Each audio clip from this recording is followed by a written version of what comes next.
Yes, my name's Arianna. I'm a Marine Corps veteran. I served 6 years in the Marine Corps from 2013 to 2019, and it was the best decision I've ever made in my life. I met my husband in the Marine Corps when I was stationed in Camp Lejeune, North Carolina.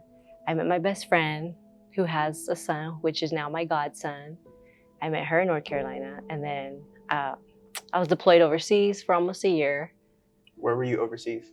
I was in Spain. Spain? Yeah. I was in Spain for the Special Purpose MAGTF, Africa, which is a Special Purpose Marine Ground Air Task Force for Africa. So I did a lot of training for like embassy clearing over there. Really? Yes. How did you feel initially when you were put on that task to go over there? I mean, kind of nervous, but excited. They asked like, who wants to be on it? And I raised my hand up real quick. I was like, oh, I want to. But all the logistics and the training that come behind it and the seriousness of it means like if someone were to overtake the embassy over there, then I would have to be in charge of getting the people out and searching them. So, I mean, it's a good thing, like that I volunteered for it, good experience, but it's not something that you wish to happen. Right. What was your original motivation to even join the military? Honestly, for challenge. For challenge? For challenge is the main one, and then travel, of course. I mean, I didn't really travel a lot as I was younger. And I mean, I was born and raised here. Oh yeah, so me too. I was just like, oh, it'd be cool to travel, see new things, which now that I'm out of the Marines, that's all I want to do is travel. I'm like, oh, let me go here, let me go here. Oh, my dream is to go to Greece or to over here. So. In your time from Spain, in any other moment, was there any memorable moments that you had where it's like, this really changed my life and impacted who I am today? I mean, the most memorable, I would probably have to say going to Spain. Yeah. Yeah, just experiencing something outside the United States, out of the norm, different atmosphere, different people, different culture, what they do over there, their customs and traditions. How long did you serve? Like how many years? 6. 6 years, okay. Yes. And off camera, you said you actually miss it a little bit. Yes. What would motivate you to go back into it? Probably the travel aspect and just the great friends that I met. I mean, I have friends all over the world now just from being the Marine. Being a female in the military, what was that like? Because, a lot of the time when we, look at all these stories, it really is like pretty male dominated. And we tend to forget like, oh yeah, there's women in this too. Yes, it's very male dominated. I mean, when you're in a unit, you hardly see any females. But I mean, I think it makes it that much better because as females, we try to stay together, support each other, motivate each other.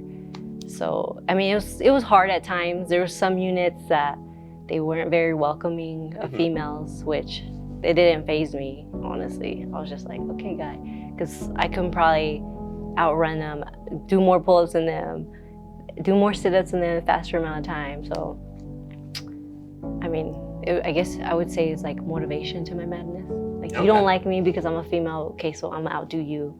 Yeah. Some form or aspect. So that almost pushed you to work even harder than...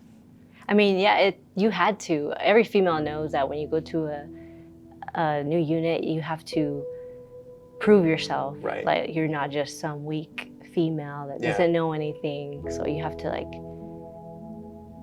go all out at all times, go 100%, and just do more than your counterparts. Right. Your male counterparts. If you could sit down with yourself right before you signed that dotted line and went out, like, what advice could you give younger you? Honestly, just give it your all. Yeah. Give it your all and just stay true to yourself.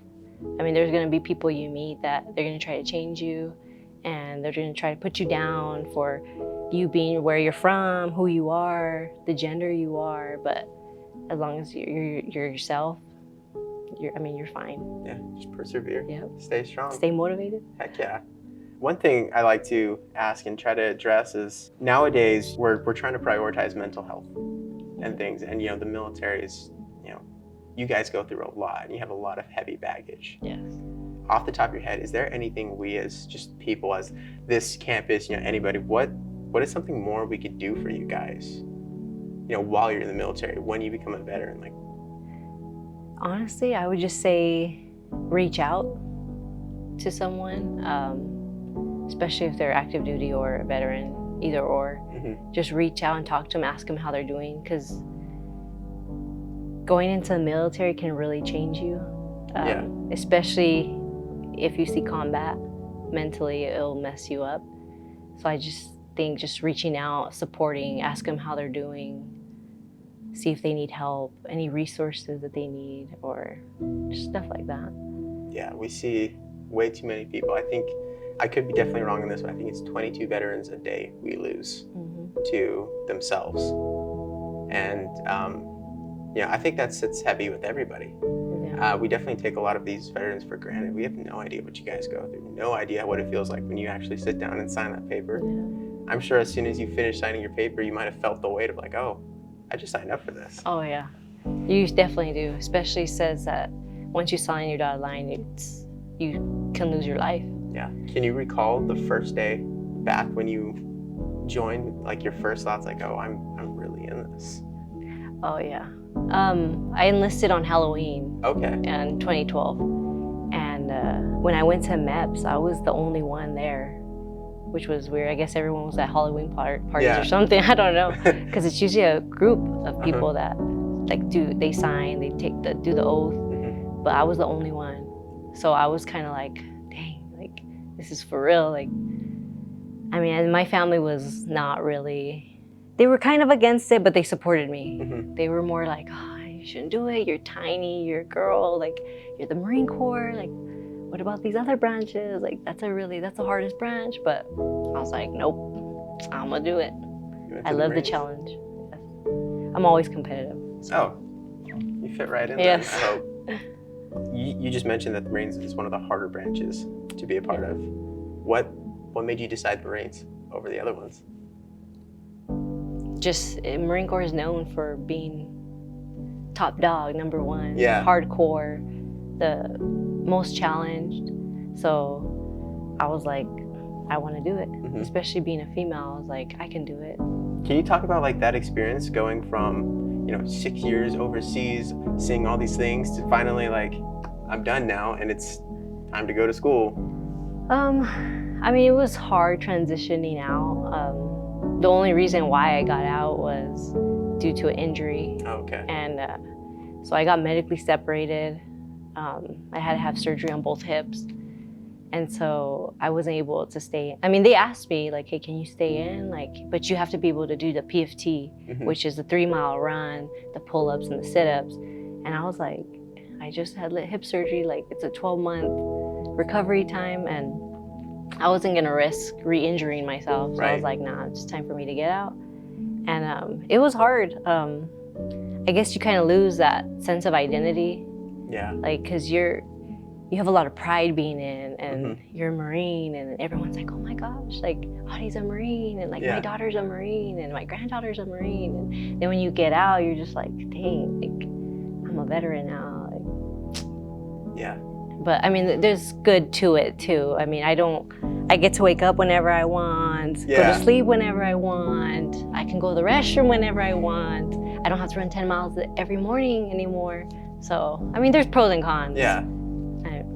So that's really interesting that you mentioned. I mean, 6 years. 6 years is a lot to develop like an entire new personality. Oh yeah. And so to suddenly wake up and say like, oh, you might need to take a step back and. Oh yeah, I have to tell myself that every day. Because when I'm in class, I'm like,